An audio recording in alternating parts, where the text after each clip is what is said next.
මජ්ක්‍ධිම නිකායේ මහා පුන්නම සූත්‍රය අපි සාකච්ඡා කළේ පළවෙනි ටික අපි සාකච්ඡා කළා පහුගිය වාරයේ තුල. එතනදී අපි අට කතාවත් අනුසාරයෙන් එන නිදාන කතාවත් සහිතව විස්තර කරගත්තා.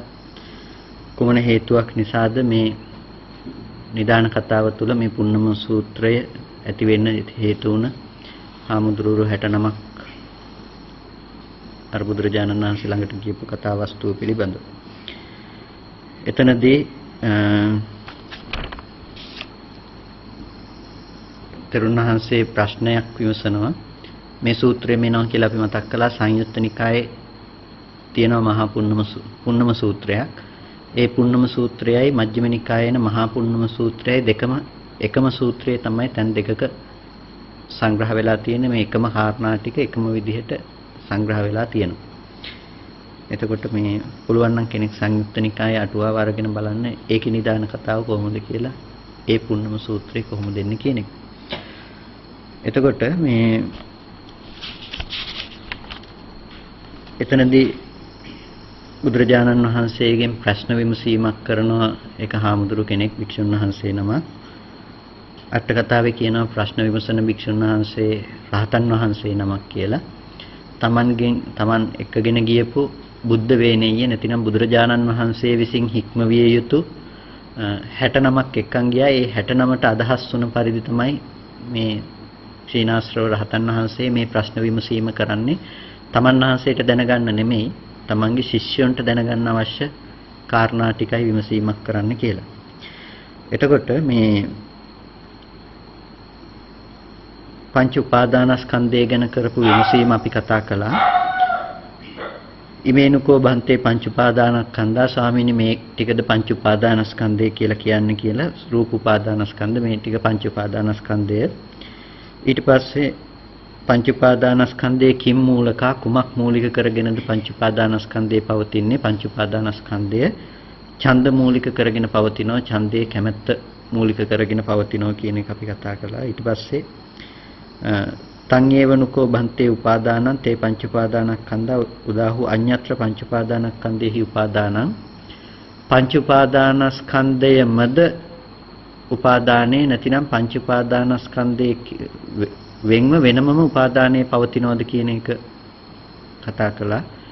එතකොට පංච උපාදානස්කන්ධයම උපාදානයි නොකිය, පංච උපාදානස්කන්ධයෙන් වෙනම උපාදානයි නොකිය. යම් මේ පංච උපාදානස්කන්ධයේ කෙරෙහි චන්දරාගයක් තියෙනවා නම් මේ චන්දරාගයේම එහි උපාදානයයි කියන එක කතා කළා.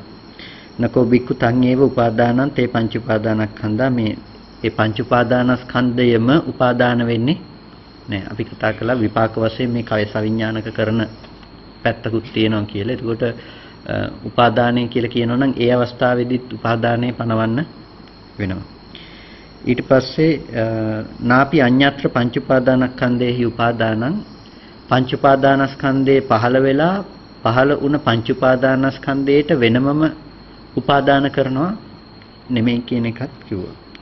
යෝකෝ බික්කු පංච උපාදානස්කන්ධේසු චන්දරාගෝ තන් තත්ත උපාදානං, මේ පංච උපාදානස්කන්ධයේ කෙරෙහිම ඒ සිතේ යම් චන්දරාගයක් යෙදෙනවා නම් මේ චන්දරාගයටම තමයි උපාදානය කියලා කිව්වේ. එතකොට ඒ පංච උපාදානස්කන්ධයේ කෙරෙහි යෙදෙන චන්දරාගය වෙනයි, පංච උපාදානස්කන්ධය වෙනයි කියන කාරණාව. ඒ කියන්නේ පංච උපාදානස්කන්ධයෙන් පස්සේ වෙනම ස්කන්ධ ටිකකින් චන්දරාගය ඇති කරගන්නවා කියලා නෙමෙයි කියන්නේ. පංච උපාදානස්කන්ධයේම ඒ කෙරෙහිම යම් චන්දරාගයක් තියෙනවා නම් ඒ මොහොතේ ඒ ටික තමයි උපාදානය. මේ ස්කන්ධ ටික උපාදානය කියන්නේ නැහැ කියන එක. ශ්‍රියාපන බන්තේ පංච සුපාදානස්කන්ධේසු චන්දරාග වේමත්තතා, මේ චන්දරාගයේ වේමත්තතාවයක් තියෙනවද කියලා අහනකොට සියා බික්ඛූති, බුදුරජාණන් වහන්සේ පිළිතුරු දෙනවා මහණ තියෙනවා.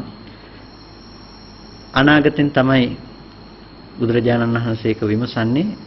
ඒව රූපං සියා ඒව රූපං අනාගත මද්ධානම්, මම මෙබඳු ස්වરૂපයත් එක් වේවා, මෙබඳු විදිහට මාවපත් වේවා, මෙබඳු වේදනා සංඥා සංඛාර විඥානයත් එක් වේවා කියලා අපේ ප්‍රාර්ථනාවක් තියෙනවා නම්, ප්‍රනිධියක් තියෙනවා නම්, බලාපොරොත්තුවක් තියෙනවා නම් මේ තමයි චන්ද්‍රාගයේ වේමත්තතාවයේ තියෙන්නේ. ඒ කියන්නේ අතීතෙන් නොපෙන්නා වර්තමානයෙන් නොපෙන්නා අනාගතය ගැන පෙන්වන්නේ අපි හැම වෙලාවකදීම අරමුණු කරන්නේ අනාගතය නිසා. අරමුණු කරන්නේ අනාගතය කිව්ව එක වර්ධියට ගන්න එපා. මේ අපි හැම වෙලාවකදීම බලාපොරොත්තු වෙන්නේ අනාගතයට. මම ඊයේ මෙහෙම වුණොත් හොඳයි කියලා අපිට කැමැත්තක් ඇති වෙන්නේ නැහැ නේ. අපිට ඇති වෙන්නේ අනාගතයට මට මෙබඳු විදිහට මටපත් වෙන්න පුළුවන් නම්, මෙබඳු ස්වභාවයකටපත් වෙන්න පුළුවන් නම්, මෙබඳු වේදනාව ලැබෙනවා නම් හොඳයි කියන අදහසක් තමයි අපිට ඇති වෙන්නේ. ඒ කියන්නේ දැන් මම කුටියට යනවට කැමැත්ත ඇති වෙන්නේ. එතකොට මම කුටියට යනවට කැමැත්ත ඇති වෙනවා මිසක ගියපු දෙයක් ගැන හිතලා අපි ඒකට අලුතෙන් ආයෙ කැමති වෙනවා කියන දේ යෙදෙන්නේ නැහැ. මොකද ඒක ඉතුරු නැතුව ගියපු දෙයක් නේ. ප්‍රනිදියේ යෙදෙන්නේ, ප්‍රාර්ථනීය යෙදෙන්නේ අනාගතය ගැන. එතකොට චන්දරාග වේමත්තතාවයේ යෙදෙන්නේ ඒ අනුව අනාගතයට මම මෙබඳු ස්වභාවයකටපත් වේවා කියලා යෙදෙන දෙයත් එක්ක. ඒ කියන්නේ ඒක අර මහා බලාපොරොත්තුවම නෙමෙයි අපි අනාගතය ගැන තියෙන ස්වභාවයම තමයි. කියන්නේ කුටියට යනවා කියනකොට මම මේ පුද්ගල බව කෙලින්ම කුටිය දකින්නෙක් වේවා කියන එකනේ අපේ තියෙන්නේ. යනකොට කුටිය දකින්නෙක් වේවා කියන සංඥාව තමයි තියෙන්නේ. ඒකට ක්ෂණයකටම ලං කරගන්නකෝ ඕක. අපි කුටියට යන එක ගත්තාම හෙට දවසක ගත්තාමත් මේ ක්ෂණයකදී ගත්තා. අපි ඊළඟ මොහොත ගැන යම් ප්‍රනිදියක් තියෙනවා නම් බලාපොරොත්තුවක් තියෙනවා නම් ඒක තමයි චන්දරාගයේ තියෙන වේමත්තතාවය. මේ වෙනස් වෙන බව. කිත්තාවතාපන බන්තේ කන්දානං කන්දාදි වචනං ස්වාමීනි මේ ස්කන්ධයන්ගේ ස්කන්ධයයි යන අදි වචනේ පැනවීම කොතකින්ද සිද්ධ වෙන්නේ කියලා අහනවා. යංකින්ච බික්ඛු රූපං අතීතනාගත පච්චුප්පන්නං අජ්ජත්තං වා බහිද්ධා වා ඕලාරිකං වා සුකුමං වා හීනං වා පනීතං වා යන්දුරේ සම්තිකේවා අයං රූපක්ඛන්தோ. එතකොට ඒකත් අපි කතා කළාම නේ. රූපස්කන්ධය පිළිබඳව විග්‍රහ කරනවා. අතීතනාගත පච්චුප්පන්න අජ්ජත්තික බහිද්ධ ඕලාරික සුකුම හීන ප්‍රනීත දුර ළඟ කියන මේ රූප ටික පිළිබඳව. ඒක අපි කතා කළා විභංග ප්‍රකරණේ ආශ්‍රය කරගෙන.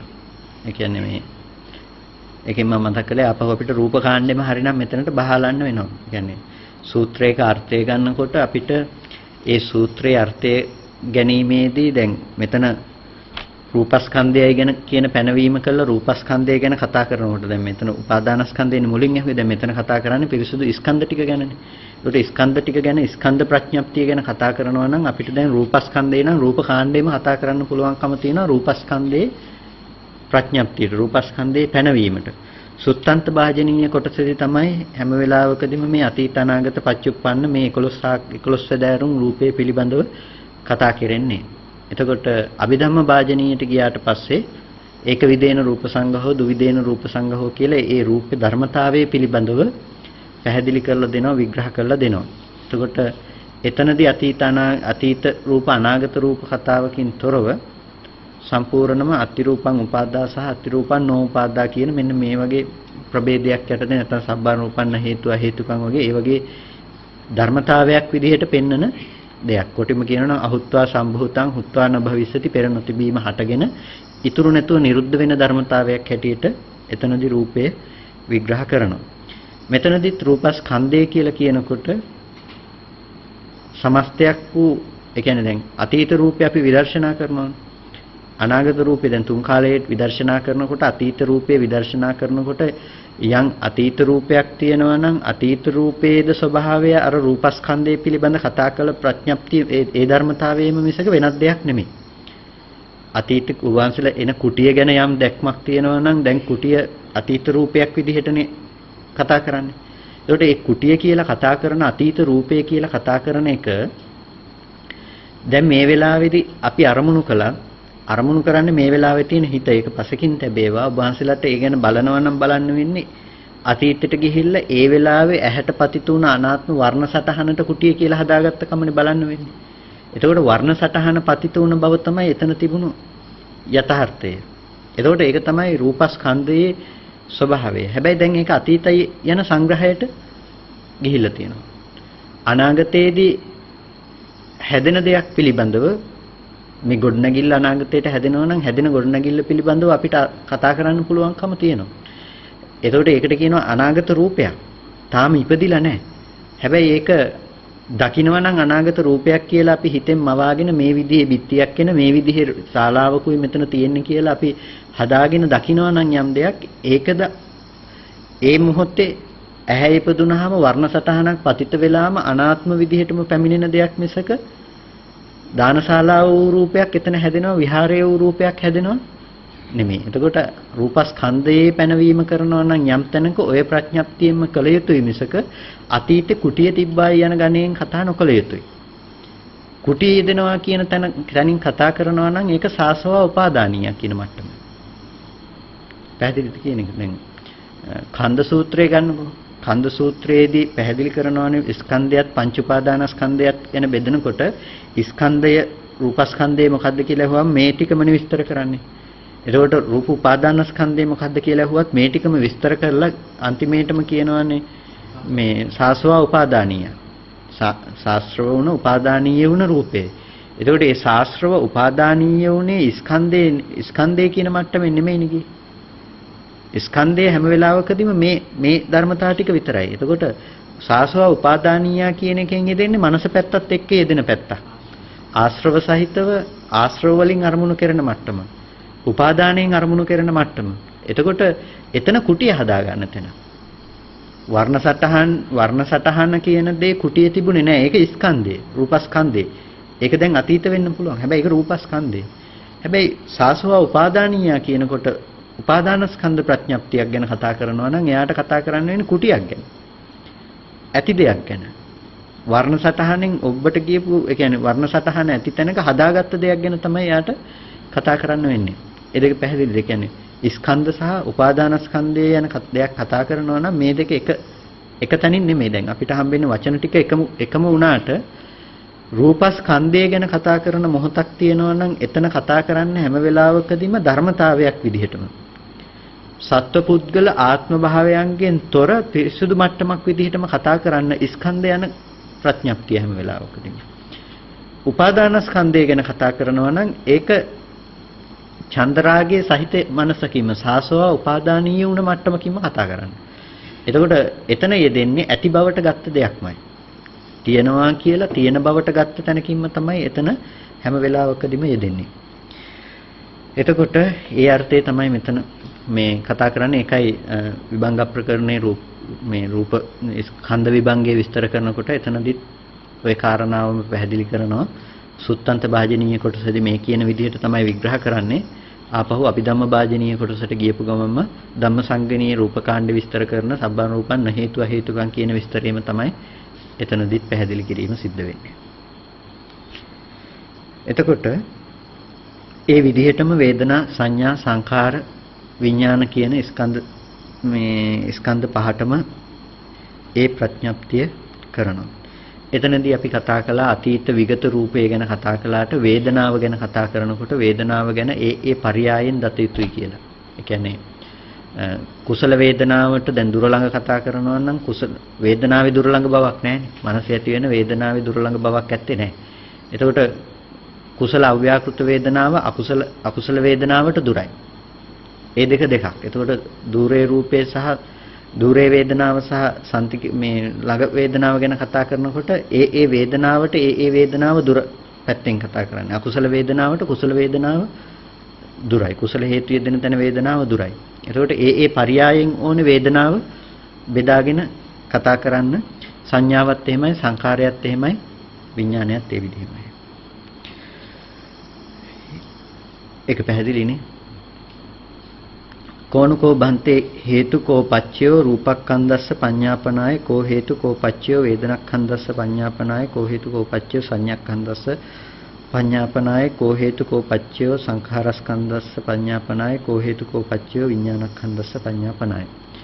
ඊට පස්සේ අහනවා ස්වාමීනි මේ රූපස්කන්ධයේ පැනවීම කරන්න කුමක්ද හේතුව කුමක්ද ප්‍රත්‍ය වේදනාවේ සංඥාවේ සංඛාර විඥානයේ පැනවීම කරන්න කුමක්ද හේතුව කුමක්ද ප්‍රත්‍ය කියලා අහනවා. චත්තාරෝකෝ බික්කු මහා භූතා හේතු චත්තාරෝ මහා භූතා පච්චයෝ රූපක්ඛන්දස්ස පඤ්ඤාපනාය. මහාන සතර මහා ධාතුව හේතුයි සතර මහා ධාතුව ප්‍රත්‍යයයි රූපස්කන්ධයේ පැනවීම සිද්ධ කරන්නේ.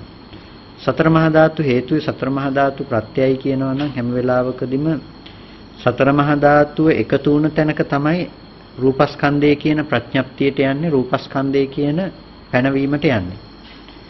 එතකොට උපාදානස්කන්ධය ගැන අහනකොට කියපු එක ඔබ වහන්සේලාට මතක ඇති. ඡන්ද මූලකා කුමක්ද මූලික කොට තියෙන්නේ? ඒක ඡන්දේ මූලික කරගෙනයි තියෙන්නේ. ස්කන්ධය ගැන අහනකොට කතා පැහැදිලි කරන්නේ මහා භූතය කියන කාරණාව හේතු කරගෙන ප්‍රත්‍ය කරගෙන තමයි රූපස්කන්ධයේ පැනවීම කරන්න කියන එක. එතකොට මෙතනදී අට කතාව තුල පැහැදිලි කරනවා කන්දාදි වචනන්ති කන්දානං කන්දපන්නත්ති කිත්තකේන හෝති इति පුච්චති. ස්කන්ධයන්ගේ ස්කන්ධ කියන පැනවීම කොතකින්ද සිද්ධ වෙන්නේ කියලා අහනවා. එතකොට මේ මහා භූතා හේතුති. එතකොට දැන් මෙතන කිව්වා මහා භූතේ හේතුයි මහා භූතේ ප්‍රත්‍යයයි රූපස්කන්ධේ පනවන්න. තයෝ කුසල හේතුති ආදුසි හේතු හේතු වොත්තෝ. හේතු කීයක් අපි කතා කළාද? හේතු 9යි. 9 හේතු. ලෝභ දේශ මොහ, අලෝභ දේශ මොහ, අව්‍යාකෘත අලෝභ දේශ මොහ. හේතු 9යි කතා කළේ. ඒක දැන් සතර මහා ධාතු හේතුවක් හැටියට අපි කතා කළේ නැහැ. එතකොට ඒක මේකෙදි කියනවා කුසල හේතුති ආදීසු හේතු හේතු. ඒ කුසල හේතු ආදීෙහි තියෙන්නේ හේතු හේතු. ඒවා හේතු ධර්මතා හේතු හැටියට ගන්න දේවල්. උත්තෝ. අවිජ්ජා පුඤ්ඤාභි සංඛාරාදීනං සාධාරණත්තා සාධාරණ හේතු. එතකොට අවිජ්ජා පුඤ්ඤාභි සංඛාර ආදියට සාධාරණත්තා සාධාරණ හේතු. ඒ හේතු උපකාර වෙන්නේ අවිද්‍යාවට පුඤ්ඤාභි සංඛාර අපුඤ්ඤාභි සංඛාර ආදීන්ට හේතු වෙන නිසා ඒ වලට තමයි ඒ හේතු සාධාරණ වෙන්නේ. නාම ධර්මතා පැත්තෙන් තමයි ඒ හේතු ටික සාධාරණ වෙන්නේ. කුසලා කුසලං අත්තතෝ අත්තනෝ විපාක දානේ උත්තම හේතු. එතකොට කුසල අකුසල ධර්මයන්ට විපාක දෙන පැත්තෙන් ඒ වලටම කියනවා උත්තම හේතු කියලා. සාධාරණ හේතු කියන අර දේවල් වලට නාම ධර්මතා ටිකට සාධාරණ වන අර්ථයෙන් සාධාරණ හේතු කියනවා. කුසල අකුසලයන්ට මූලිකත්වයේ ගන්න නිසාම උත්තම හේතු කියලා කියනවා. ඉද පච්චේ හේතු අදිප්පේතෝ. එතකොට හේතු කියනකොට හේතු කාරණා තුනකට බෙදලා මේ කියන්නේ සාධාරණ හේතු, උත්තම හේතු සහ පච්චය හේතු. එතකොට මෙතන පච්චේ හේතු අදිප්පේතෝ කියලා කියන්නේ මෙතනදී කියන්නේ පච්චේ හේතු කියන කොටසෙන් මහා භූත ප්‍රත්‍යයයි කියනකොට හේතුයි කියලා කියනකොට අර නව හේතු කියන එකට මේ පච්චේ හේතු ටික අයිති වෙන්නේ නැහැ. තත්ත පඨවි ධාතු මහා භූතා ඊතරේසං තින්නම් බුතානං උපාදාය රූපස්සච පඤ්ඤාපනාය දස්සනත්තාය හේතු චේව පච්චයෝච එවං සේසුතු යෝජනාය වේදිතබ්බා. දැන් අටුවාව ප්‍රතික්ෂේප කරන්නේ නැත්තේ ඔය වගේ කාරණා සම්බන්ධව ඉදිරිපත් කරන දේ නිවැරදි. ඒ කියන්නේ දැන් මෙතන කියන අට කතා ඒ කියන්නේ මේක ඇයි පච්චේ හේතුව කියලා කියන්නේ. දැන් ඔය විග්‍රහය අපිට සූත්‍රයෙන් ලැබෙන්නේ නැහැ. ඔක දැන් බෙදලා මෙතන මේ හේතු ටික නෙමෙයි මේ හේතු නොවෙන්නේ මේ හේතු සාධාරණ මේ හේතු වල මේ ධර්මතාවලට. එතකොට පච්චේ හේතු කියලා කියනකොට පච්චේ හේතුව යෙදෙන්නේ මෙන්න මේ විදිහටයි කියලා මෙතනදී පැහැදිලි කරන්නේ.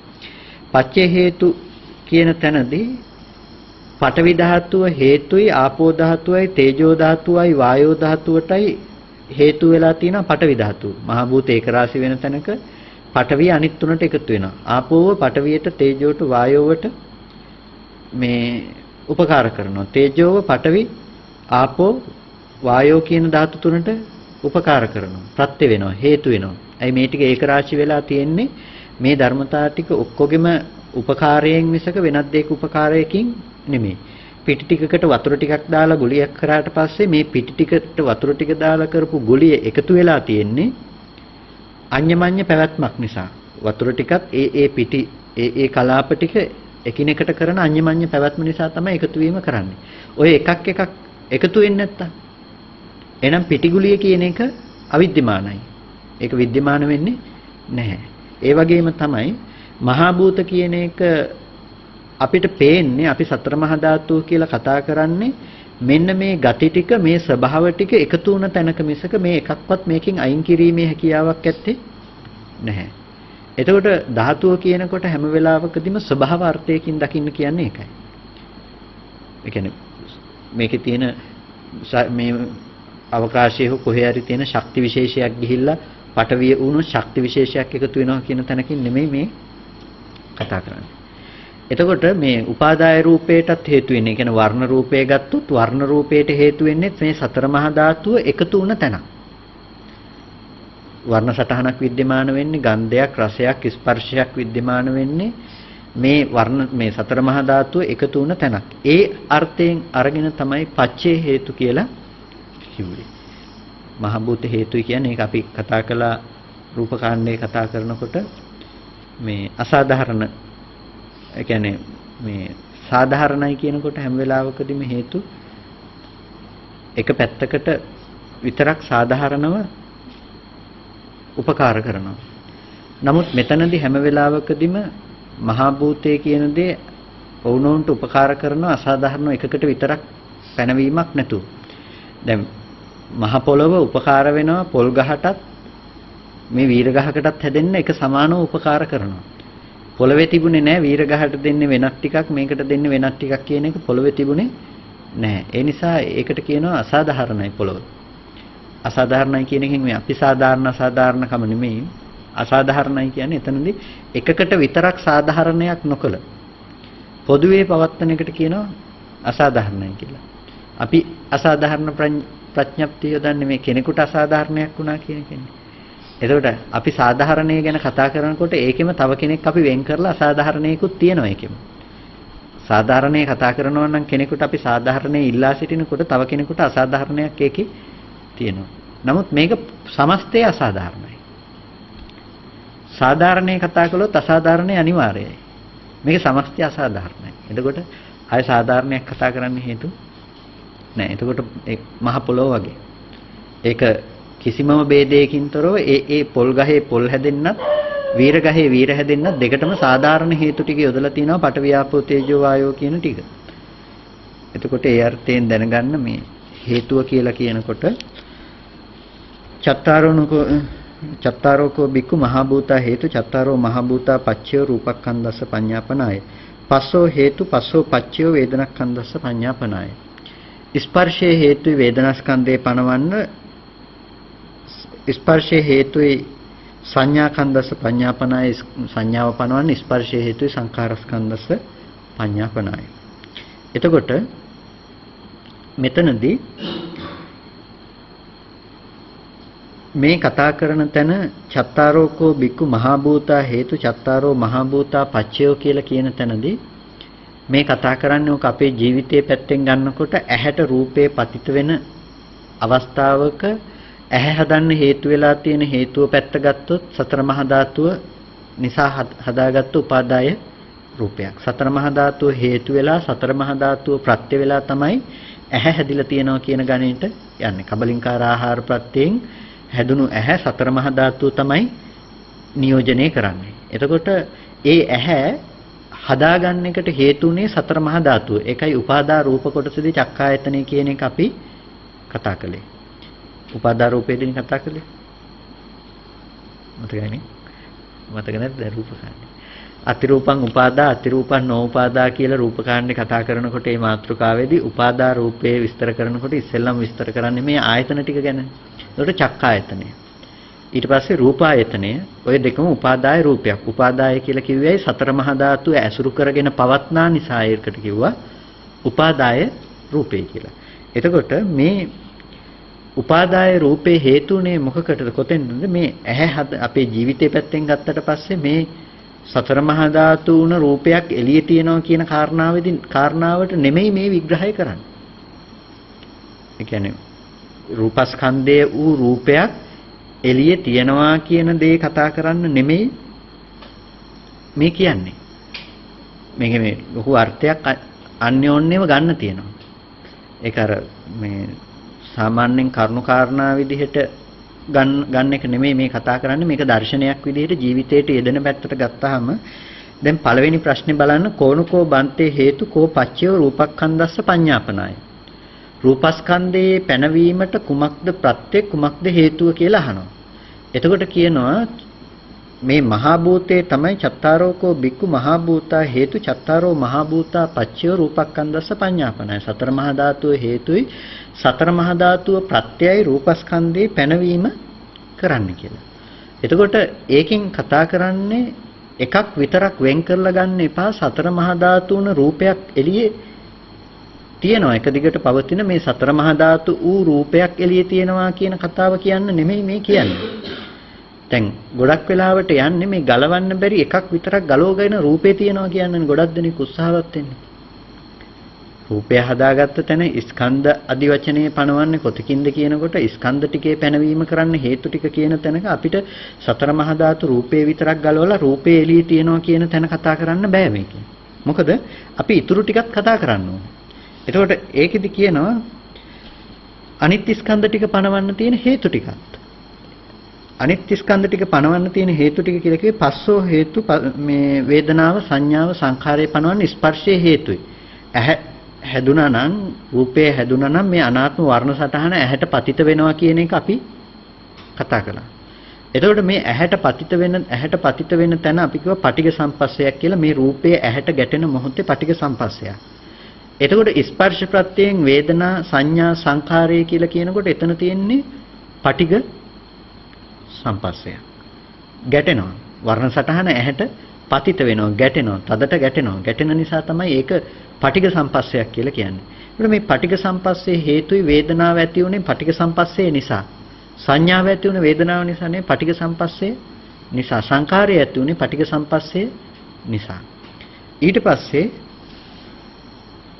විඥාණයට හේතුව කොහොමද කියලා අහනකොට විඥාණයට කියන්නේ ස්පර්ශය කියන හේතුව විතරයි. විඥාණයට කියන්නේ නාම රූප හේතුයි. මේ කතා කරන්නේ ස්කන්ධ ටිකනේ. මේ කතා කරන්නේ ස්කන්ධ ටික. පංච උපාදානස්කන්ධ මට්ටම නෙමෙයි. ස්කන්ධයන්ගෙදී ස්කන්ධ පැනවීම කරනකොට හැම වෙලාවකදීම විඥාණයට නාම රූප ප්‍රත්‍ය වෙනවා. නාම රූප ප්‍රත්‍ය වෙනවා කියන තැනින් කියන්නේ ඇහැට රූපයක් ගැටෙන තැනකදී අපිට රූපස්කන්ධේ නැතුව වේදනා සංඥා සංඛාර ටික කතා කරන්න බෑ. ඒකට මේ ඇති වුණු ස්පර්ශය නිසා තමයි වේදනා සංඥා සංඛාර උනේ. හැබැයි ඔය ස්පර්ශය නිසා හැදුණු වේදනා සංඥා සංඛාර ටික නිසා අපිට විඥාණය කතා කරන්න බෑ. අර රූපය කතා කරන්නත් වෙනවා. ඒ නිසා නාම රූප ප්‍රත්‍යයෙන් විඥානස්කන්ධස්ස පඤ්ඤාපනාය විඥානස්කන්ධේ පනවනවා. එතකොට ඔන්න ඔය අවස්ථාව තමයි පැහැදිලිවම ස්කන්ධ ටික පිරිසුදු අවස්ථාව හැටියට කතා කරන ස්කන්ධාදි වචනේ තියෙන්නේ. එතකොට මේ ස්කන්ධාදි වචනය ස්කන්ධයයි කියන පැනවීම ඔය ටික ඔබ වහන්සේලා ඔහොමම ගලපන්නකො අපි රූපකාණ්ඩේ කතා කරපු ඇහැ ගැන කතා කරපු පරියායට. ඇස රූපෙහි ගැටේ රූපෙහි ඇස ගැටේ කියලා කතා කරගෙන ගිහිල්ලා චක්කු සම්පස්සයක් තියෙනවා නම් මේක රූපේ. චක්කු සම්පස්ස ප්‍රත්‍යයෙන් උපදින වේදනාවක් තියෙනවා නම් මේක රූපේ. චක්කු සම්පස්ස ප්‍රත්‍යයෙන් ඉපදුණු සංඥාවක් තියෙනවා නම් මේක රූපේ. චක්කු සම්පස්ස ප්‍රත්‍යයෙන් ඉපදුණු යම් සංඛාරයක් තියෙනවා නම් මේක රූපේ. චක්කු විඥානයක් තියෙනවා නම් මේක රූපේ. ඒ අවස්ථාවට තමයි රූපේ කියලා කියන්නේ. ඒකට ස්කන්ධය කියලා කියන්නේ මේ රූපය හදාගන්න පළවෙනිම තැන. ඇහැ පැත්තෙන් ගත්තොත් මේ රූපය අසුරු කරන මොහොත ගැන කතා කරනවා නම් ඔතෙන්ටම තමයි කතා කරන්න පුළුවන්කම තියෙන්නේ. ඔය ටිකම ගලපන්න කොහොමම අපි චර්යානානත් ඥානය කතා කරපු තැන එතනට. දැන් පෙළට පෙළ ගලපනකොට එක තැනකටවත් මේක ප්‍රතිවිරුද්ධව යන්න බෑනේ. හැබැයි ඕකෙන් අපි රූපේ විතරක් ගලවලා පැත්තකින් තියලා කතා කළොත් රූපස්කන්ධය එළියේ තියනවා කියන එකෙන් කතා කළොත් එතකොට අපිට අනිවාර්යෙන් විපරීත වෙන අර්ථය අහුත්වා සම්භූතං හුත්වා නභවිස්සති කියන පෙර නොතිබීම හටගෙන ඉතුරු නැතුව නැති වෙනවා කියන එකට අපි කොහොමද ඔක ගලපන්නේ? තේරෙනවද මේ කියන කාරණාව? ඒ කියන්නේ එළියේ රූපයක් ඇති බවට අපි ගන්න යනකොට වෙන දෝෂේ මම මේ කතා කරන්නේ. සතර මහා ධාතු රූපය මේ ස්කන්ධ පැනවීමෙන් එකක් විතරක් වෙන් කරලා අරගෙන එක කාරණාවක් විතරක් ගලවලා වෙනම කතා කරන්න යෑමෙන් සිද්ධ වෙන හානිය. දැන් රූපස්කන්ධේ රූපේ නැහැ කියනවා කියන එකෙන් අපිට ඔය බොහෝ දෙනෙක් කතා කරන්නේ රූපස්කන්ධය කියන කතාව අරගෙනනේ. රූපස්කන්ධේ විතරක් ගලවලා අරගෙන කතා කරන්න පුළුවන් කමක් නැත්තේ නෑ. මොකද රූපස්කන්ධය කියන පැනවීම කරන්නෙම වේදනා සංඥා සංඛාර කියන මේ නාම රූප ප්‍රත්‍යයෙන් හටගන්න විඥානයත් සමගමයි රූපස්කන්ධය කියන පැනවීම කරන්නේ. එහෙම නැතිනම් රූපේ යන පැනවීමක් යන්නේ නැහැ. එනිසා මේ ටික ඔක්කොම සම්පූර්ණ වෙන්න ඕනේ තැනක්. මේ එකක් විතරක් ගලවලා පැත්තකට අරගෙන ඉවරලා මේකයි රූපේ කියලා කතා කරන්න පුළුවන් කමක් නැත්තේ නෑ. දැන් අපි රූපේ නැහැ කියනවා කියලානේ ගොඩක් දෙනෙක් චෝදනා කරනවානේ. අපි රූපේ නැහැ කියනවා. ඒකට ඒක ගන්නේ අමූලිකම මට්ටමින් ගන්න අය බොහෝ දෙනෙක්. ඒ කියන්නේ අමූලිකම මට්ටමින් කියන්නේ අපි මේ දානශාලාවක් නැහැ කියනවා, ගෙවලුත් නැහැ කියනවා, අම්මතාත්තත් නැහැ කියනවා කියලා. ඉතින් ඒක නම් බොහොම අමූලිකම මට්ටමක්.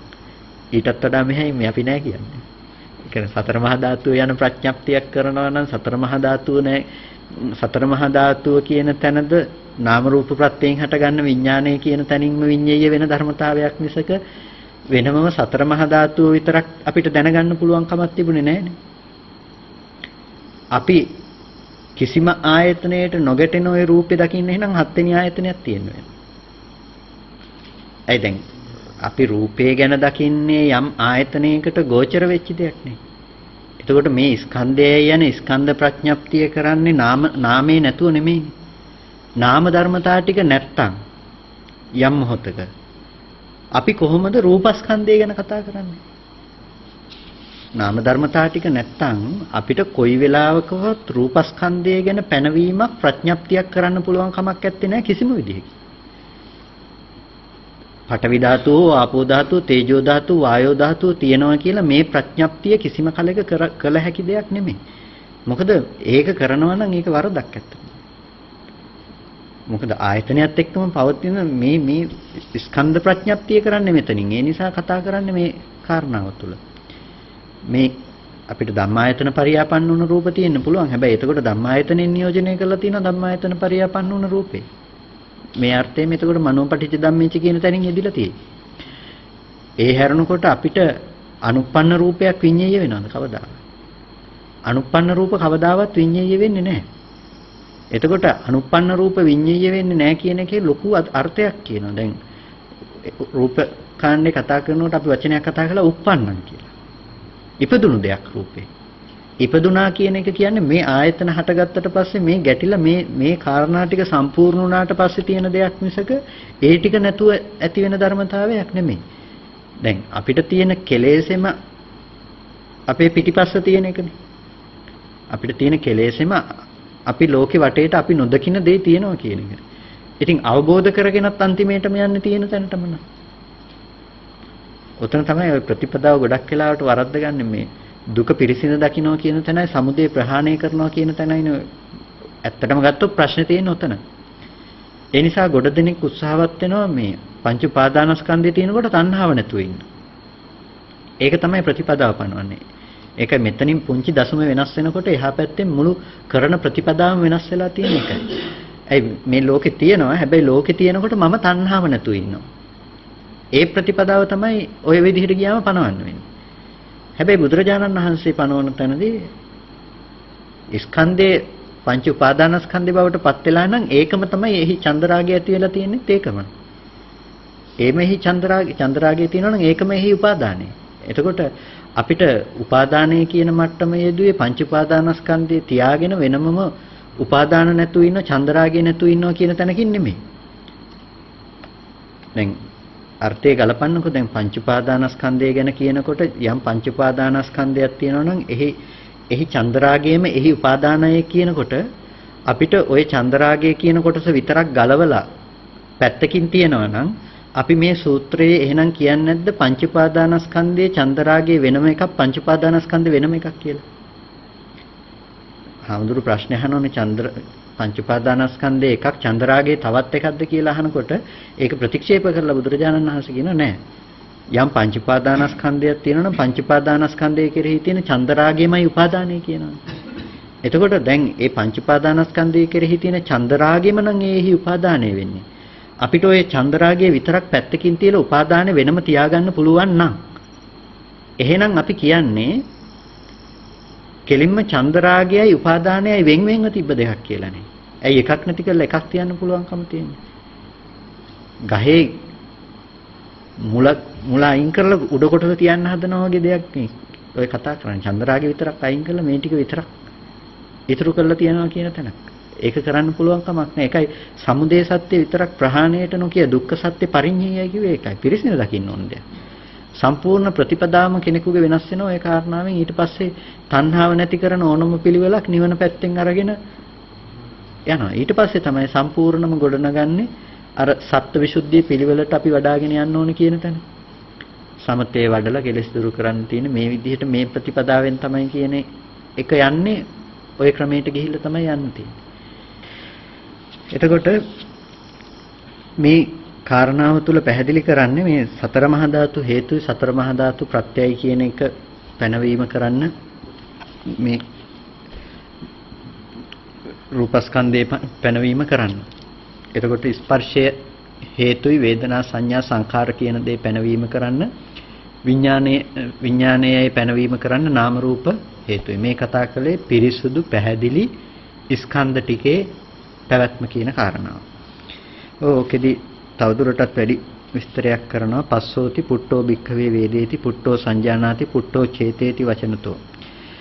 ස්පර්ශයේ උදේ විඳින්නේ ස්පර්ශ උදේ හඳුනන්නේ ස්පර්ශ උදේ චේතනා කරන්න කියන තැන තින්නා කන්දානං පඤ්ඤාපනාය හේතුච පච්චයෝච. ස්කන්ධයන්ගේ මේ තුන් ස්කන්ධයන්ගේ පැනවීම කරන්න හේතු වුණා ප්‍රත්‍ය වුණා කියන අර්ථයෙන්ුයි හේතු කියලා කිව්වේ. ස්පර්ශයේ හේතුයි කියලා කිව්වේ. විඥානක් කන්දස්සාති එත්ත පටිසන්ධි විඥානේන තාවසද්දින් ගබ්බසේයකානං උපරිම පරිච්ඡේදේන සමතින්ස රූපානි සම්පයුත්තාච තයෝ කන්දා උප්පජ්ජಂತಿ. තං නාම රූපං පටිසන්ධි විඥානස්ස පඤ්ඤාපනාය හේතුචේව පච්චයෝච. එතකොට දැන් අපි ඔය කතා කළේ වර්තමාන මොහොතේ මේ පවතින ධර්මතාවය පිළිබඳව අට කතාව තුළ තව වැඩි විස්තරයක් විදිහට දක්වනවා. එත්ත පටිසන්ධි විඥානේන තාවසද්දින් ගබ්බසේයකානං ඒ කියන්නේ ප්‍රතිසන්ධි විඥානයකින් මෞකුසකට පිවිසෙන මොහොතේදී නාම රූපච්ඡය විඥානං කියන තැන ප්‍රතිසන්ධි වශයෙන් මෞකුසකට බැස ගන්න තැන ඇති වෙන අවස්ථාවේදීත් ගබ්බසේයකානං උපරිම පරිච්ඡේදයෙන් සමතින්ස රූපානි සම්පයුත්තාච තයෝ කන්දා උප්පජ්ජಂತಿ. අර රූප කලාප සකස් කරනවානේ. රූප කලාප සකස් කරනවා කියන එක වස්තු මේ දසක රූප කියන්නේ වස්තු දසක භාව දසක රූප ටික හදන පැත්තෙන් හැම වෙලාවකදීම රූපයට ප්‍රත්‍ය වෙනවා. එතනට රූපය හදන්න නාම ධර්මතා ටික ස්කන්ධ තුනක ප්‍රත්‍යක් වෙනවා. එතකොට ප්‍රතිසන්ධි විඥානයගේ හට ගැනීම සිද්ධ වෙනවා. يعني කර්මය ඇසුරු කරන කර්මසිත ඇසුරු කරන තැන නාම ධර්මතා ටිකක් තියෙනවා. ඊට පස්සේ එතන ගිහිල්ලා මෞකුසකට ප්‍රතිසන්ධි වශයෙන් බැස ගන්නකොට එතන භාව රූප ටික හදා ගන්න මට්ටම තියෙනවා. ඒ නාම රූප ප්‍රත්‍යයෙන් ප්‍රතිසන්ධි විඥානය වෙනවා කියන තැන මේ නාම රූපේ හේතුවේ ප්‍රතිසන්ධි විඥාණයම සකස් කරන්න. ඊට පස්සේ කියනවා ඔය අපි දැන් පැහැදිලි කරපු කාරණාව චක්කුද්්වාරේ චක්කු ප්‍රසාදෝ චේව රූපාරම්මනංච රූපං. චක්කුද්්වාරේ චක්කු ප්‍රසාදයයි රූපාරම්මනේ රූපේ සම්පයුත්තා තයෝ කන්දා නාම සම්ප්‍රයුක්ත වූ තයෝ ස්කන්ධ ටික ස්කන්ධ තුන නාමයයි තං නාම රූපං චක්කු විඥානස්ස පඤ්ඤාපනාය හේතු. එතන නාම රූපේ චක්කු විඥානයයි කියන පැනවීම කරන්න හේතු වෙනවා කියලා ඔය කියන කාරණාවම විග්‍රහ වෙනවා. ඒසනේව නයෝ ශේෂ විඥානේසු මේ න්‍යායම තමයි අනිසෝත ගාන ගිව්හා කාය විඥාණයට. කතම්පන බන්තේ ඉද කිත්තකේනකෝ වට්ටම් පුච්ඡන්තෝ. ඊට පස්සේ ඊළඟට අහනවා හාමුදුරුවෝ තරුණාංශේ කතම්පන බන්තේ සක්කාය දිට්ඨි හෝති. ස්වාමීනි සක්කාය දිට්ඨිය පවතින්නේ කොහොමද සක්කාය දිට්ඨිය වෙන්නේ?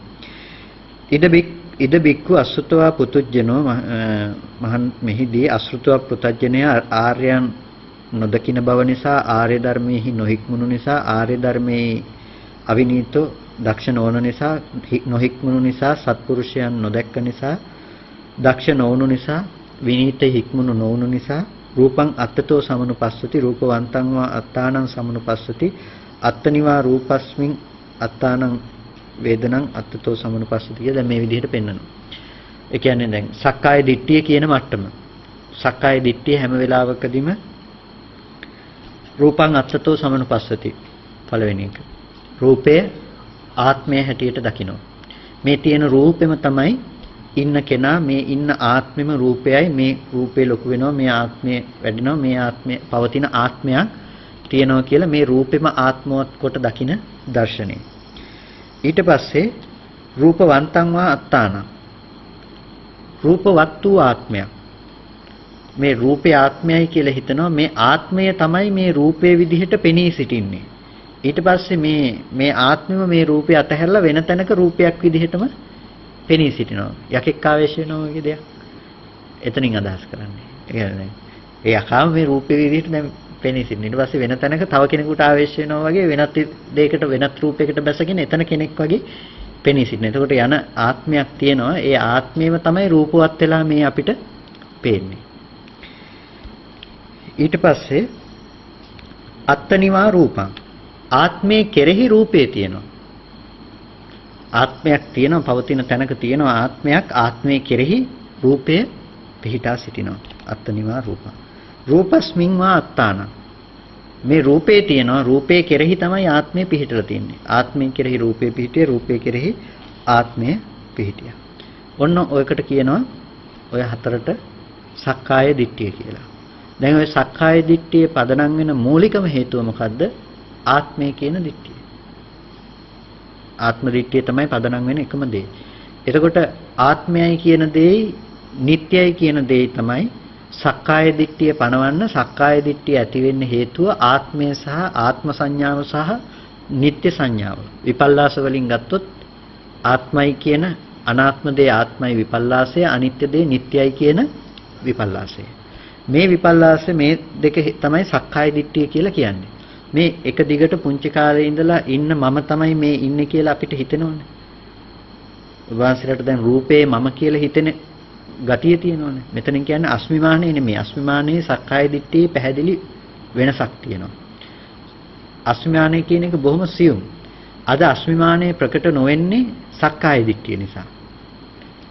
අස්මිමානයේ හැම වෙලාවකදීම සියුම්ම මට්ටමින් පවතින දේ.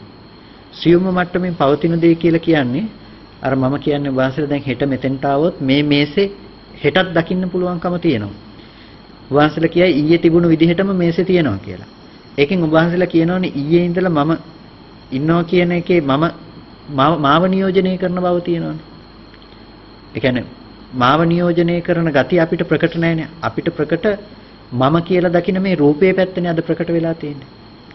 නමුත් ඔතන නාම ධර්මතා ටික මම කියාගත්ත ඒ හිත මම කියාගත්තකම තියෙනවනේ. ඒ හිත මම කියාගත්තකම තියෙනවා. ඒ හිත මම කියාගත්ත නාම ධර්මතාවලින් මේ මමයි කියලා ඇති වෙන හැඟීම තමයි අස්මිමානයේ ලක්ෂණය. ඒක බොහොම සියුම් මට්ටමක්. මේ රූපය ආත්මයි කියන එක බොහොම දැඩි මට්ටමක්. රළුයි ඒක ගොඩක්. එතකොට අර මට්ටම බොහොම සියුම්. ඒ නාම ධර්මතා ටිකේ තමන්ව නියෝජනය කරනකම. මම ඉසිදත්ත කියලා කතා කරනවා. මම ඉසිදත්ත කියලා කතා කරනකොට මම ගෝචර කරගන්නේ හැම වෙලාවකදීම මේ පැත්තේ ඉසිදත්ත කියලා ගත්ත මම කරගත්ත ස්කන්ධ ටික. දැන් මම කැමති වෙන්නේ මේ පැත්තේ ගත්ත ස්කන්ධ ටිකට. අපායේ ගියපු සත්වයකටත් තියෙන එකයි. අස්මිමානය කියන දේ එයාටත් තියෙනවා. එතකොට අස්මිමානය කියන දේ යෙදෙන්නේ මේ ක්ෂණයකදී. නමුත් එයාට යෙදෙන්නේ මේ ගින්න පවතිනවා කියලා ඇති බවට ගන්න ස්කන්ධ ටික තියෙනවානේ. ඒ ස්කන්ධ ටික තමයි. ඒ ස්කන්ධ ටිකේ පැවැත්මට තමයි යාගේ චන්දරාගය තියෙන්නේ. තණ්හාව තියෙන්නේ. ඒ මට කැමතිනේ යා. ඒ ස්කන්ධ ටිකේ පැවැත්මට කැමති. කැමැත්ත නිසා ආය උපදිනවා. ආය පිච්චෙනවා හැබැයි. ගින්නට අකමැති කියලා කියනකොට අකමැත්තට කැමතිනේ. තේරෙනවද? ගින්නට අකමැති වුණාට අකමැති ගින්න හදාගත්ත තමන් කරගත්ත ස්කන්ධ ටිකට තමන් කැමතිනේ. ඒ ස්කන්ධ ටික තමන් කරගන්න ගතියට කියනවා අස්මිමානය කියලා. ඒක අස්මිමානය. හැබැයි එක දිගටම තමන් වූ කෙනෙක් පුද්ගලයෙක් රූපේ පැත්තෙන් දකිනවා නම් එයාට කියනවා රූපේ ආත්මවත් කොට ගන්න ගතියෙන් ජීවත් වෙනවා කියලා. පුංචි කාලේ ඉඳලා මාව ලොකු වුණ මම ඉන්නවනේ. අන්න ඒකට කියනවා රූපවත් ආත්මෙ ඉන්නවා කියලා. සෝවාන් ආර්යයන් වහන්සේට ඔය විපල්ලාසය දුරුයි. ඔය විපල්ලාසය දුරුයි. ඒකෙන් කියන්නේ ඇති බවට හම්බෙන්නේ නැහැ කියලා නෙමෙයි. දකින්න රූපේ මේ මොහොතේ රැවටෙනවා. දකින්න මොහොතේ මේ මොහොතේ රැවටෙනකොට ඒකට හිතනවා කියනවා ඒ නිසා කෙලස් ටික ඒ අනුබද්ධ කෙලස් ටික පවතිනවා. හැබැයි පුංචි කාලේ ඉඳලා මේ පැවතුණු එකම රූපයක් වුණ මේ ආත්මයක් තියෙනවා කියලා ගත්ත නිත්‍ය සංඥාවයි ආත්ම සංඥාවයි දෙකම දුරුයි. රූපේ ආත්මවත් කොට දකින්න සංඥාව දුරුයි. අස්මිමානයේ තියෙනවා. එතකොට අස්මිමානයේ ප්‍රකට වෙනවා මේ මට්ටමට ගියාට පස්සේ. ඒ කියන්නේ මේ දේ පිරිසිදු නොදකින තමන්ගේ ලක්ෂණය පිරිසිදු නොදකින මට්ටම ප්‍රකට වෙන්න ගන්නවා කියන්නේ. එකයි සකුදාගාමි ඵලයක් පනවන්නේ. සකුදාගාමි ඵලයෙන් සංයෝජනයන්ගේ දුර වෙන්නේ මොකද්ද? කාමරාග පටික ටික සියුම් වෙනවා. දැන් සෝවාන් ඵලයෙන් දුර වෙනවා සංයෝජන ටික. අනාගාමි ඵලයෙන් දුර වෙනවා සංයෝජන. අරිහත් ඵලයෙන් දුර වෙනවා සංයෝජන. සකුදාගාමි ඵලයෙන් දුර වෙන්නේ නැහැ නේ සංයෝජන. සංයෝජනයෙන් දුරු වෙන්නේ නැහැ සංයෝජන. ඒකට අර ටික තුනී බවටපත් කරනවා. ඒකට තුනී බවටපත් කරන්නේ ඒ ටික තමයි ඇත්තටම රළු වලට අල්ලලා තියෙන ටික. ඒ නිසා ඒ මට්ටමින් ලොකුවට තුනී කරලා දෙන මට්ටමක් තියෙනවා සකුදාගාමි ඵලයෙන්. අනිත් ඔක්කොගෙම යම් සංයෝජනයක් පැහැදිලිවම දුරු කරනවා. නමුත් සකුදාගාමි ආර්යයන් වහන්සේගේ මට්ටමේදී අර ටික ප්‍රකට වෙන දෙයම නැවත නැවත එයාට මේ මට්ටමේ මිදුණු කෙනාට ප්‍රකට වෙන්න ගන්න අර දැඩි වල්වල තියෙන එක. ඒ කියන්නේ ගහක මුදුන් මුල සමහර විට කරලා තියෙන්නේ පොඩි දෙයක් වැටෙන්නේ නැති වෙන. හැබැයි අර වටේ හාත්පස ගියපු පොඩි මුල් ටිකෙන් තමයි යා අල්ලලා තියෙන්නේ. ඒ වගේ සක්කාය දිට්ඨිය තමයි මේ මුදුන් මුල වගේ තියෙන එක. මේක ප්‍රධාන කෘත්‍යයක් කරලා තියෙනවා සසරේ අරගෙන යන්න. හැබැයි අපිව අල්ලලා තියාගෙන තියෙනවා අනිත් පොඩි මුල් ටිකෙන් බැඳුම් තියෙනවා සෑහෙන. ඒ නිසා මේ පොඩි මුල් ටික සිඳින අවස්ථාවක් තමයි සකුදාගාමි ඵලෙනුත් සිද්ධ කරන්නේ. එතකොට ඒ විදිහටම වේදනං අත්තතෝ සමනුපස්සති. වේදනාව ආත්මවත් කොට හිතනවා. වේදනාව ආත්මවත් කොට හිතනවා කියලා කියන්නේ මේ වේදනාව ඒ කියන්නේ අපි විඳින්නා වූ කෙනෙක් පුද්ගලයෙක් ඉන්නවා කියලා හිතන කම. අපි රූපය ආත්මවත් කොට හිතනකොට එන්නෙම විඳින්නා වූ කෙනෙක් කියන එකම තමයි. ඒකයි සක්කාය දිට්ඨිය රූපේ වෙනම දුරු කරලා වේදනාව වෙනම දුරු කරලා සංඥාව වෙනම දුරු කරලා සංකාරය වෙනම දුරු නොකර විඥානය වෙනම දුරු කරන්නේ නැතුව එකක් දකින්නකොට සියලු සක්කාය දිට්ඨිය දුරු වෙන්නේ. මොකද අපි දකින්නකොට වේදනාවටත් ඒ දිට්ඨියමයි සංඥාවටත් ඒකමයි සංකාරයට විඥානයටත් ඒකමයි. කෙනෙකුට වේදනාවෙන් ප්‍රකට කරගන්න පුළුවන්. කෙනෙකුට සංඥාවෙන් ප්‍රකට කරගන්න පුළුවන්. කෙනෙකුට සංකාරයෙන් ප්‍රකට කරගන්න පුළුවන්. කෙනෙකුට විඥාණයෙන් ප්‍රකට කරගන්න පුළුවන් කමක් තියෙනවා. චිත්තානුපස්සනාවෙන් ඒ කියන්නේ සක්කාය දිට්ඨිය ප්‍රකට කරගන්නකොට ඔය තමන් කරගත්ත ලක්ෂණය කෙනෙකුට රූපේ පැත්තෙන් රූපේ මම කරගත්ත කම බලන්නත් පුළුවන්. කෙනෙක් වේදනානුපස්සනාව වගේ වඩන්න පුළුවන් කෙනෙකුට වේදනාව මම කරගත්ත තැනකිනුත් එයාට සක්කාය දිට්ඨිය දුරු වෙන්න පුළුවන්කම තියෙනවා. කෙනෙකුට නාම ධර්මතා ටිකේ අනිත් විඥානයේ මම කරගත්ත කමිනුත් චිත්තානුපස්සනාව පැත්තෙන් එයාට වඩන්න පුළුවන් කමක් තියෙනවා. කොහෙන් ගියත් එයාට අන්තිමටම බලන්න වෙලා තියෙන ස්කන්ධ ධර්මතා ටික ආත්ම කරගත්ත තැන. කතම්පන බන්තේ සක්කාය දිට්ඨි හෝති. කතම්පන බන්තේ සක්කාය දිට්ඨි නොහෝති. දැන් අතන සසර පැවැත්ම ගැන ඇහුවා. මෙතන සසර පැවැත්ම දුර වෙන විදිහ ගැන අහනවා. එතකොට මේ ආර්ය ශ්‍රාවකයා අරියානම් දස්සාවි අරිය ධම්මස් කෝවිදෝ අරිය ධම්මේ සුවිනිතෝ මේ කෙනා රූපං අත්තතෝ සමනුපස්සති රූපේ ආත්මවත් විදිහට දකින්නේ නැහැ.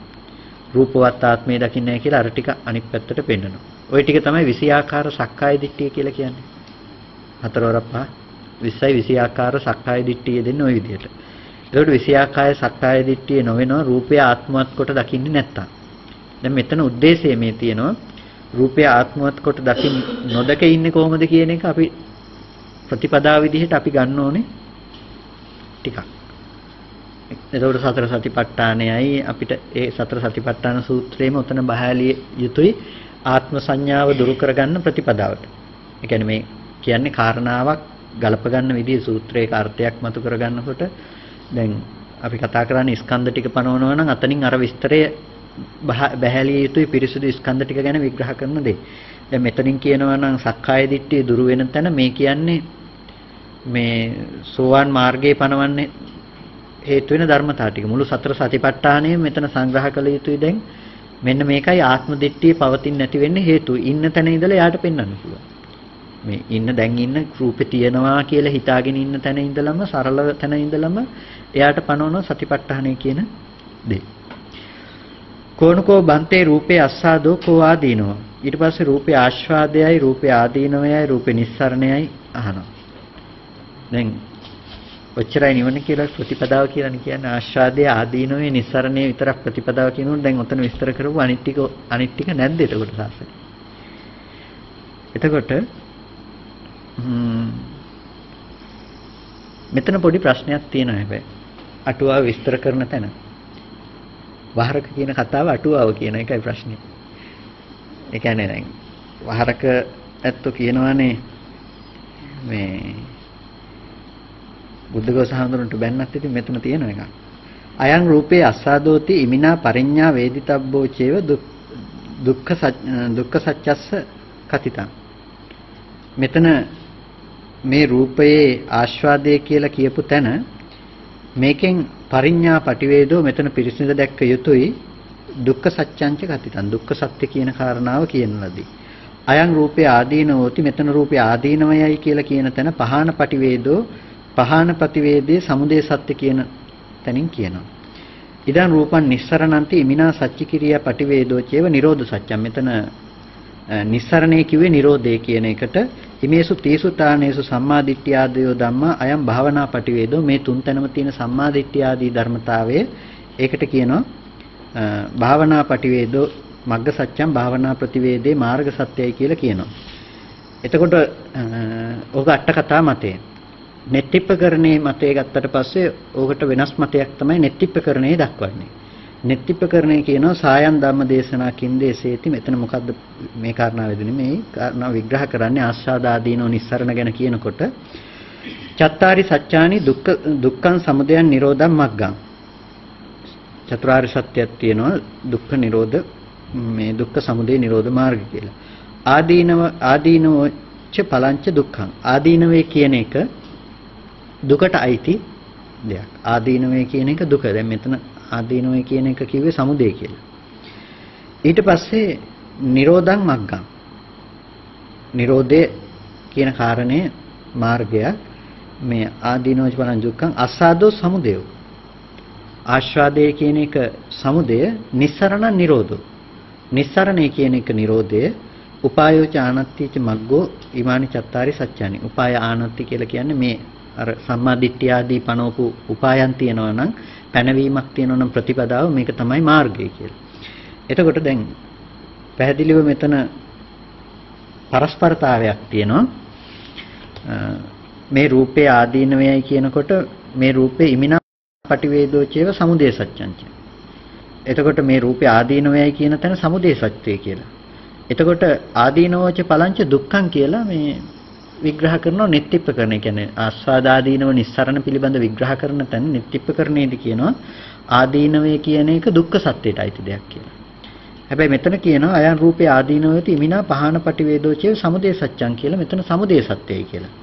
ඊට පස්සේ අස්සාදෝ සමුදයෝ ආස්වාදයේ කියන එක සමුදයයි කියලා නෙත්තිප්පකරණය කියනකොට මෙතන කියනවා අස්සාදෝ ඉමිනා පරිඤ්ඤා පටිවේදෝ චේව දුක්ඛං දුක්ඛ සත්‍යං කතිතං. ආස්වාදයේ කියන තැන මෙතන පිළිසින් දැක්ක යුතු තැන මෙතන මේ දුක්ඛ සත්‍ය තමයි කිව්වේ කියලා. එතකොට නිස්සරණය කියන එක නිරෝධයයි මාර්ගයයි කියන එක හරි. එතකොට ආස්වාදයේ ආදීනවයයි දෙපැත්තට දාගත්තකම තියෙනවා. අයන් රූපේ ඒ කියන්නේ ආස්වාදයේ මිනා පරිඤ්ඤා පටිවේදෝ චේව දුක්ඛ සත්‍යං කතිතං කියනකොට ආස්වාදයේ කියන තැන දුක්ඛ සත්‍ය කියන එක පැහැදිලි කරන්න වෙන්නේ හැම වෙලාවකදීම මේ පංච උපාදානස්කන්ධය දුක්ඛ සත්‍යයි. පංච උපාදානස්කන්ධය දුක්ඛ සත්‍යයි කියන තැන අපි ආස්වාදයේ විඳිනවා කියන තැන කතා කරන්නේ පංච උපාදානස්කන්ධය කියන මට්ටමකටනේ අපි තණ්හා කරන්න කැමති වෙන්නේ පංච උපාදානස්කන්ධයකට. ඒකට පංච උපාදානස්කන්ධය තමයි ආස්වාදයේ කියන දේ කැමැත්ත කියන දේ හදන තැන පිරිසිදු දැක්විය යුතුයි. ඒක ඒ නිසා ආස්වාදයේ කියන තැන දුක්ඛ සත්‍යයි කියන එකට අපිට සාධාරණීකරණයක් කරන්න පුළුවන්. අයං රූපේ ආදීනවෝති ඉමිනා පහාන පටිවේදෝ චේව සමුදය සත්‍යං කියනකොට යම් තණ්හාවක් නිසා දුක හට ගන්න බව තියෙනවා. එතකොට මේ තණ්හාව කියන දේ අපිට තියෙන්නේ තණ්හාව කිරීම නිසා හටගන්න ආදීනවය කියන දෙයට. එතකොට අයං ආදීනවෝති මේ ආදීනවේ කියන තැන ඉමිනා පහාන පටිවේදං සමුදය සත්‍යං මේ ආදීනවේ පනවන තැන ආදීනවය කියන තැන නොහට ගන්න නම් ප්‍රහාණය තමයි පනවන්න වෙන්නේ තණ්හාවගේ ප්‍රහාණය කියන කාරණාව. ආස්වාදයේ කියන කාරණාව තුළ පැහැදිලිවම තියෙන්නේ චන්දරාගය නැතිනම් සමුදය සත්‍යයි. ආස්වාදයේ කියන තැන. ආදීනවේ කියන එක කායික දුක මානසික දුක කියන දේ අයිති දුක්ඛ සත්‍යයටමයි. ආදීනවේ කියන එක ආදීනවේ පැහැදිලි ලෙසම අයිති දුක්ඛ සත්‍යයට තමයි. එතකොට ඒ දුක්ඛ සත්‍යයයි සමුදය සත්‍යයයි කියන එක එතනින් නොබෙදා මෙතනදි බෙදන්නේ හැම වෙලාවකදීම දුක්ඛ සත්‍ය කියන කාරණාව පිරිසිඳ දකින්න තියෙනවා ආස්වාදේ හදා ගන්න තැන. ඒ කියන්නේ ඕක දෙපැත්තටම සාධාරණයක් වෙන විදිහට බෙදුවොත් ඕක නෙත්තිපකරණයට සහ අට කතාවට සාධාරණයක් වෙන විදිහට බෙදුවොත් සත්‍ය ඥාණයට අයිති කොටස නෙත්තිපකරණයේ තියෙනවා. කෘත්‍ය ඥාණයට අයිති කොටස මෙතන අට කතාව විස්තර වෙනවා කියලා කියන්න පුළුවන්කම තියෙනවා. ඒ සත්‍ය ඥානයේ විස්තර වෙන තැන කියලා nettippකරණය කියලා කිව්වේ එතන ධර්මතාවයක් විදිහට තියෙනවා දුක්ඛ සත්‍ය කියන දේ අයිති සම්පූර්ණම දුක්ඛ සත්‍ය කියන දේ අයිති වෙලා තියෙනවා ආදීනවේ කියන තැනට. කායික දුක මානසික දුක කියන විග්‍රහයට ධර්මතාවයක් විදිහට දුක්ඛ සත්‍යයට අයිති ආදීනවේ කියන දේ. ආස්වාදයේ කැමැත්ත කියන කාරණාව හැම වෙලාවකදීම සමුදය සත්‍යයට අයිති. එතකොට ඒක ධර්මතාවයක් විදිහට අයිති වෙලා තියෙනවා සමුදය සත්‍යයට අයිති වෙලා තියෙනවා. ඒක සත්‍ය ඥානය තුළ අපිට ඒ බෙදීම තුළ ලබා ගන්න තියෙන දෙයක්. කෘත්‍ය ඥානයට යනකොට දැන් අපිට කරන්න තියෙන දෙයක්. කරන්න තියෙන දේ තියෙන්නේ අපිට කැමැත්ත ඇති වෙන තැන ස්කන්ධයේ විදිහට යථාභූත දර්ශනයක් ඇති කරගන්න එක. එතකොට අපි පංච උපාදානස්කන්ධය සකස් කරගන්න තැන අපිට තියෙන්නේ දුක්ඛ සත්‍ය පිරිසිදු දකින්න තැනට යන්න. නැතිනම් ස්කන්ධයේ පිරිසිදු දකින්න තැනට මනස අරගෙන යන්න. ඒ නිසා අපිට කියනවා මේ ආස්වාදයේ කියන තැන පරිඥා ප්‍රතිවේදයක් තියෙන්නේ. කරන්න යනකොට ආස්වාදය හදාගන්න තැන පිරිසිදු දැකීමකුයි කරන්න තියෙන්නේ. හැබැයි පිරිසිදු දැක්ක යුත්තේ දුක්ඛාරය සත්‍යය. ආස්වාදයේ කියන තැන පරිඥා ප්‍රතිවේදයේ මෙතන තියෙන්නේ පිරිසිදු දැකීමකුයි සිද්ධ කරන්න තියෙන්නේ අයන් දුක්ඛ සත්‍යය. දුක්ඛ සත්‍යය. ඒකෙන් කියන්නේ ආස්වාදයේ කියන එක දුක්ඛ සත්‍ය නෙමෙයි. ධර්මතාවයේ තමයි ආස්වාදය හදාගන්න තැන අයිති දුක්ඛ සත්‍යයට. හැබැයි ආස්වාදයේ දුක්ඛ සත්‍ය නෙමෙයි. පැහැදිලිද කියන කාරණාව? ආස්වාදයේ දුක්ඛ සත්‍යයි කියන එක තමයි ආස්වාදයේ කියන තැන දුක්ඛ සත්‍ය පිරිසින් දකින්නවා කියන එකයි දෙකක්. දැන් අරගොල්ලෝ කියන ආස්වාදයේම දුක්ඛ සත්‍ය කොට පනවනවානේ ආදීනවයි කියන එක සමුදය සත්‍ය කොට පනවනවා. එතකොට ඒ නිසා දෙපැත්තටම සාධාරණීකරණයක් විදිහට අරක සත්‍ය ඥානයේ විදිහට පවතින යථාර්ථ ධර්මය දැන් අපි කියන්නේ රූපස්කන්ධය කෙරෙහි රූප උපාදානස්කන්ධය හදාගන්න නැතුව ඉන්න පුළුවන් නම් කියලා කියන්නේ. ඒකෙන් රූපස්කන්ධයයි උපාදානස්කන්ධයයි එකයි කිව්වේ නෙවෙයි. ඒක කෘත්‍ය ඥානයේ පැත්තෙන් අපි කතා කරනකොට කතා කරන්න වෙන එක මේක අටුවා මතයට යම් සාධාරණීකරණයක් දෙපැත්තටම බෙදීමේ හැකියාව තියෙනවා. එතකොට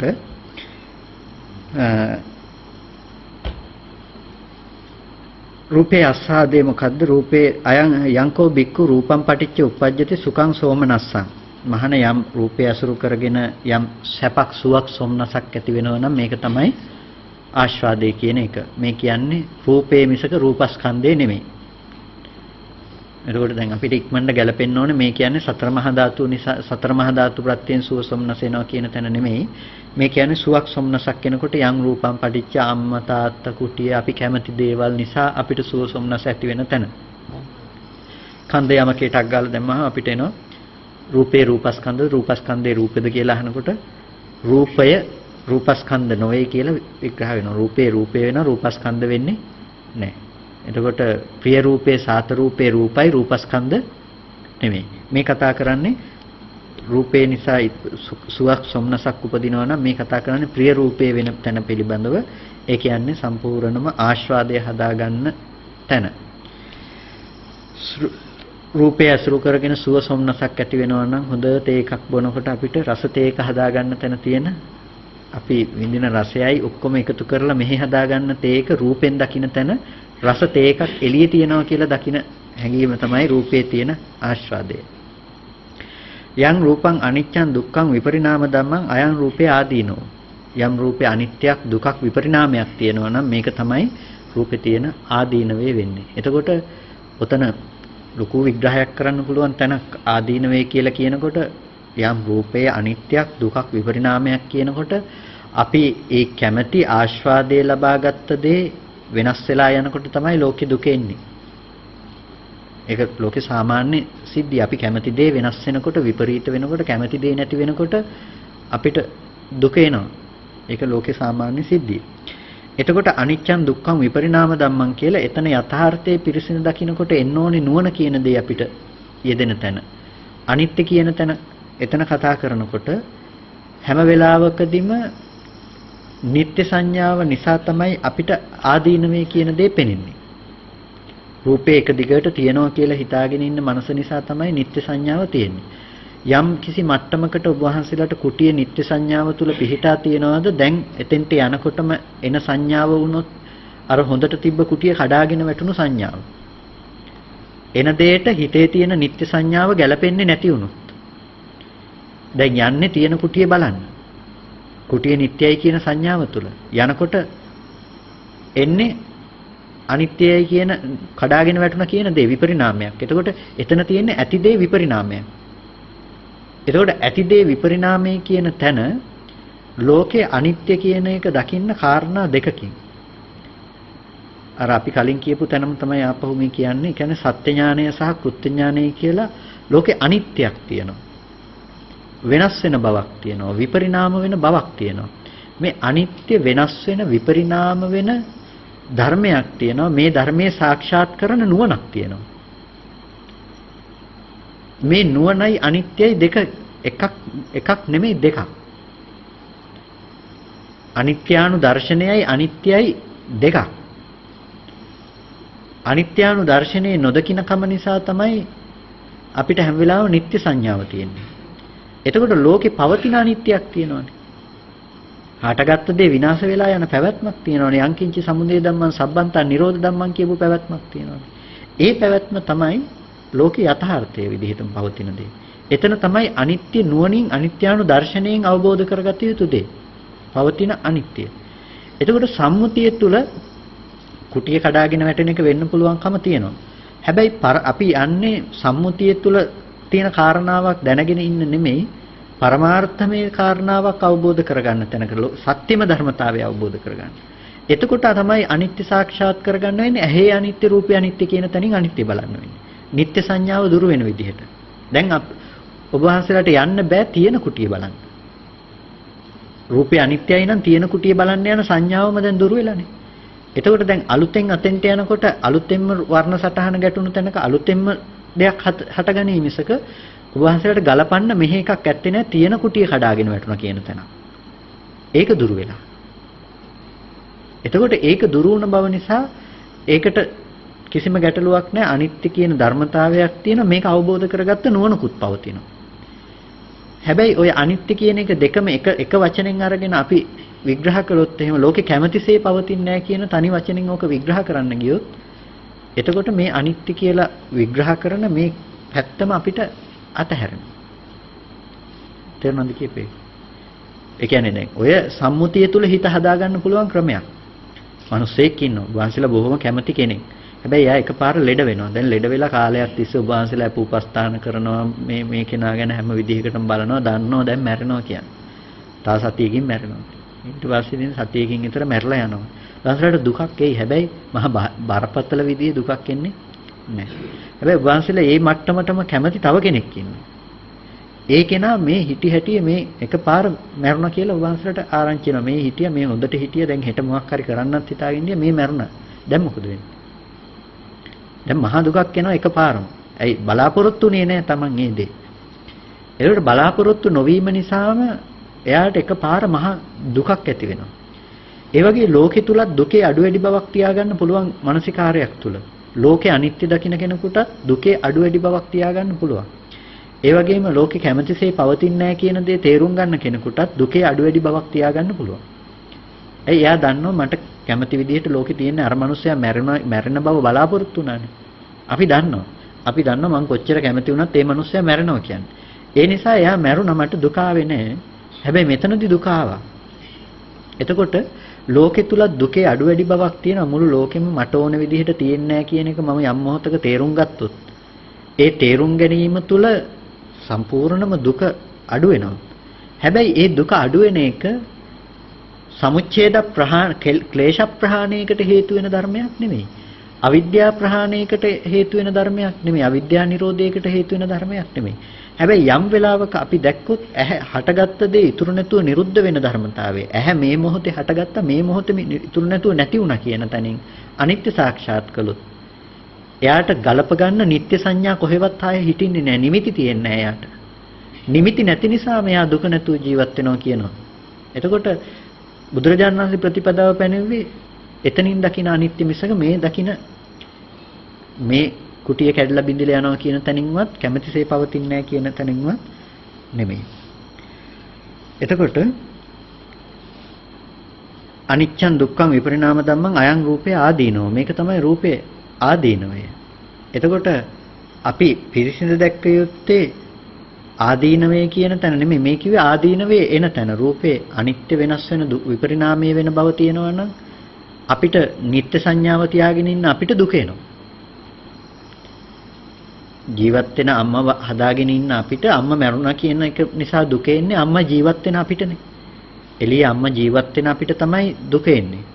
අපිට ওই දුක ගේන වර්තමාන මොහොතේ තැනක් නැහැනේ. වර්ණ සටහන අම්මා මැරුණු දුක ගෙනාවේ නැත්තම්. ඒ වර්ණ සටහන ගෝචර කරගත්ත ඇහත් අම්මා මැරුණු දුක හදාගත්තේ නැත්තම් වේදනා සංඥා සංඛාර ටිකත් අම්මා මැරුණු දුක හැදුවේ නැත්තම්.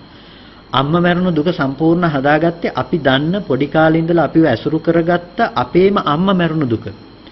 ඒ දුක හැදුවේ සම්පූර්ණම තමන්ගේ තුලම හදාගත්ත දුකක්.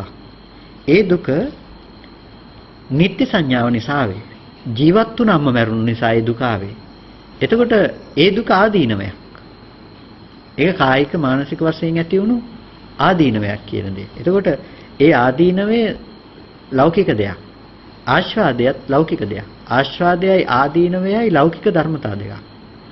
අපි ආදීනවය කියන එකයි ආස්වාදය කියන එක තැනයි දෙකේම දුක්ඛ සත්‍ය කියන තැන ගෝචර කරගන්න පුළුවන් වුණා. ස්කන්ධය කියන තැන ගෝචර කරගන්න පුළුවන් වුණොත් එයාට ආස්වාදයක් නැහැ ආදීනවයක් නැහැ. ඒකම එයාට නිස්සරණේ බවට පත් වේ. එතකොට යෝ රූපේ චන්දරාග විනයෝ චන්දරාග පහණං ඉදන් රූපේ නිස්සරණං. යම් රූපේ චන්දරාග ප්‍රහාණයක් තියෙනවා නම් චන්දරාග විනයක් තියෙනවා නම් මේක තමයි නිස්සරණේ කියලා කියනවා. දැන් ගැටලුව තියෙනවා මොකද්ද චන්දරාග විනය කියන්නේ චන්දරාග ප්‍රහාණය කියන්නේ? දැන් අද වචනේ විතරක් අර්ථය ගත්තොත් අපිට වෙන්නේ රූපේ තියෙනකොට අපි චන්දරාගය විතරක් දුරු කරනවා කියන පෙළ යන්නේ අන්න ওই වචනේ මත පදනම් කරගෙන. ප්‍රතිපදාව කියන්නේ නැහැනේ. නිස්සරණේ මෙතනදී විග්‍රහ වෙන්නේ නැහැනේ. චන්දරාගය දුරු කරගන්න එක තමයි නිස්සරණේ. ඒකෝට චන්දරාගය දුරු කරගන්න එක නිස්සරණය නම් මාර්ග සත්‍ය කුමක්ද මෙතන? ඒකනේ අපිට ඊළඟට ඇති කරගන්න ඕනේ ප්‍රශ්නේ තමයි නිස්සරණය කියන එක චන්දරාග ප්‍රහාණය නම් චන්දරාග ප්‍රහාණය සඳහා යා යුතු මාර්ගය මොකද්ද? ඒ මාර්ගය තමයි මාර්ග සත්‍ය. ඒකයි nettippකරණේ චතුරාර්ය සත්‍යයට මේක බෙදලා විග්‍රහ කරන්නේ. ඒකම දැක්වෙනවා අට කතාවේදී යම් ඒ වෙලාවේදී සම්මාදිට්ඨිය ආදී යම් ප්‍රයෝගයක් තියෙනවා නම් මේ ප්‍රයෝගේ මාර්ග සත්‍යයි. උපායෝච ආනත්තිච මග්ග සත්‍යං උපායයි ආනත්තියයි. ඒ කියන්නේ මේ චන්දරාග ප්‍රහාණය සඳහා පනෝපු යම් උපායක් තියෙනවා නම් ආනත්තියක් තියෙනවා නම් ඒ ටික මාර්ග සත්‍යයට අයිති. දැන් ඔය මාර්ග සත්‍ය කතා නොකර අපි කියනවා නම් නිස්සරණය කියන තැනමයි මාර්ගයත් කියන එක කියනවනම් අපි චතුරාර්ය සත්‍යයකට බෙදලා නැහැනේ මේක. චන්දරාග දුරු කිරීමම කියන තැන ප්‍රතිපදාව කියනවනම් එතකොට චන්දරාගයේ දුරු වෙන ක්‍රමය මොකක්ද කියන එකයි වැදගත් වෙන්නේ. එතකොට තමයි අපිට සම්මා දිට්ඨිය අවශ්‍ය වෙන්නේ. චන්දරාගය දුරු කරගන්න තැනට ප්‍රතිපදාවට යනකොට තමයි සම්මා දිට්ඨිය අවශ්‍ය වෙන්නේ. ආර්ය අෂ්ටාංගික මාර්ගය වුණ වෙන්නේ එතනදී. ඒක නිස්සරණ ප්‍රතිපදාව. නිස්සරණ ප්‍රතිපදාව නැතුව නිස්සරණය කියන දේ කරන්න ගියොත්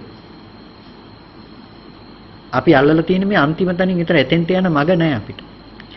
චන්දරාග ප්‍රහාණ රාගක්ඛය දෝසක්ඛය මෝහක්ඛය කියන තැනින් ඇල්ලුවොත් එහෙම මේ නිස්සරණය මිසක නිස්සරණ ප්‍රතිපදාව නෙමෙයි.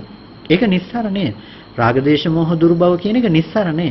ඒකෝට එතෙන්ට යන්න තියෙන ප්‍රතිපදාව තමයි සම්මා දිට්ඨිය. දුක පිරිසිඳ දකින්න ඕන කියන තැන සම්මා දිට්ඨිය. ඒකෝට ඔය 3-4කට බැහැලුවා නම් ප්‍රශ්නය විසඳෙනවා. අද වර්තමාන ඔය සමාජයේ තියෙන ප්‍රශ්නය ආස්වාද ආදීනව නිස්සරණ කියන එක චතුරාර්ය සත්‍යයට බැහැලුවා නම් ওই ප්‍රශ්නේ විසඳෙනවා. චතුරාර්ය සත්‍යයට බැහැලුවා නම් මාර්ග සත්‍ය පනවන්න බෑද? මාර්ග සත්‍ය පනවන්න ඕන වෙච්ච ගමන් තමයි යාට දුක්ඛ සත්‍ය පිරිසින් දකින්න තැන පනවන්න වෙන්නේ. හැබැයි දැන් කියන්නේ නිස්සරණේම චන්දරාගය දුරු කරන තැන නැතිනම් රාග විනය, දෝෂ විනය, මෝහ විනය තියෙනවා නම් මේක තමයි මග කියලා රාග දේශ මෝහ දුරු වෙන ඕනම දෙයක් කමක් නැහැ.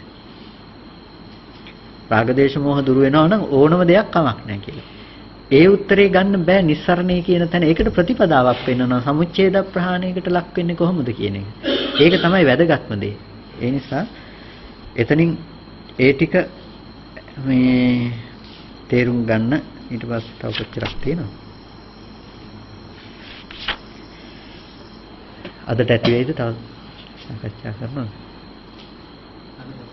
අදට මේ ටික ප්‍රමාණවත් වෙයි. ප්‍රශ්න මොනවා හරි තියෙනවද? අර ගොඩක් වෙලාවට ගොඩක් වැඩි වුණාම එකපාර ඊට පස්සේ දරා ගැනීමේ හැකියාව නැහැ. තේරුම් ගන්න එක දෙයක් ඒ කියන්නේ සූත්‍රය යම් සූත්‍රයක අපි අර්ථයක් විග්‍රහ කරගන්නකොට ඒ අදාළ බහැලිය යුතු තැන බහලා ගත යුතුයි කියන අර්ථය. කියන්නේ අපි කොහොමද ගලපන්නේ කියන එක. ස්කන්ධයන් ගැන આવොත් පූර්ණ වශයෙන් ඉක්මනට ගලප ගන්න අපිට නිර්ණායක ටික තියෙනවා ගලපන්න සම්පූර්ණ අභිධර්මයේ මේ කොටස තුළ ස්කන්ධ විග්‍රහය තියෙන අපිට මේ කතා කරන්නේ මේ ටික.